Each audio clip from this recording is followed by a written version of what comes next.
آج کل وہ دور ختم ہو گیا جس میں ایک بچہ باہر نکلے گا تو خراب ہوگا، یا بچی ہمارے پاس پیرنٹس آتے ہیں کہ کووڈ تھا، ہمارے بچے بیڈ روم میں تھے، کہیں نکلے نہیں، لیکن جب بیڈ روم سے نکلے تو ان کے چلنے کا سٹائل بدل گیا، ان کے ہمارے سے بات کرنے کا سٹائل بدل گیا.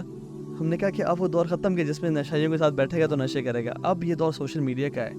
ہمارے فتنے جو ہے نا یہ گھر تک پہنچ گئے ہیں. سب سے زیادہ جو مسئلہ مذہبی طبقے میں ہے، جنہوں نے یعنی کہ امت کی اصلاح کرنی ہے، جن سے کوئی بھی مسئلہ ہوتا ہے تو لوگ گلا کرتے ہیں جی مولویوں نے ہمیں سمجھایا نہیں ہے. مولوی تو سمجھا رہے ہیں، میں جانتا ہوں کہ کتنے چینلز ہیں مذہبی. مسئلہ یہ ہے کہ وہ لوگوں کو نظر نہیں آتے، ان کی ویورشپ نہیں ہے. اس کے پیچھے آپ کی نظر میں جو بھی مسائل ہیں وہ آپ ناظرین کو بتائیں. اکثر لوگ کہتے تھے کہ آپ اپنی یا نیو مسلم سٹوریز کو تو سامنے لے کے آئیں، ذرا پتہ تو چلے. تو میں اس خدشے سے کہ یہ ریاکاری کے زمرے میں آئے گا، میں ویڈیوز وغیرہ سے اوائڈ کرتا تھا. 2018 سے میں نے سامنے آنا شروع ہو گیا، اور 2018 سے میرا خیال ہے کہ سینکڑوں کی تعداد میں لوگوں نے اسلام قبول کیا ہے صرف ویڈیو دیکھ کے. اور یہ وہ لوگ ہیں جنہوں نے مجھے بتایا. شر کو پھیلانے کا ایک بہت بڑا ذریعہ ہے کہ آپ شر کو دکھاؤ کہ گھر گھر میں کیا ہو رہا ہے.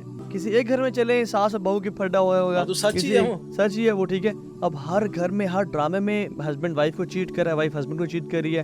ایسا محسوس ہوتا ہے کہ یہ تو شاید پورا معاشرہ اس پہ بیسس پر. تو ابھی آپ کیا سمجھتے ہیں کہ کیا خیر کا کام چھوڑنے کی وجہ سے ہمارے اوپر یہ جو اتنے مسائل ہیں ان کا شکار ہیں، یا ہمارے اپنے بھی گناہ ہے کوئی؟ تھا بھی اس کا ایک کلائمیکس وہ یہ تھا کہ انہوں نے ہوا میں بائبل کو لہرا کے کہا تھا کہ ہم اس کتاب کے رب کی قسم کھا کے کہتے ہیں کہ اگر کبھی ہمیں یہ انتخاب کرنے کا موقع دیا گیا کہ ہم اپنی مرضی سے حکمران منتخب کریں تو ہم مسلمانوں کا انتخاب کریں گے. یہ جو توڑ پھوڑ کرنے والا طبقہ ہے، اس کو دیندار کہنا یا مسلمانوں کے ساتھ جوڑنا، کیا یہ زیادتی نہیں ہے؟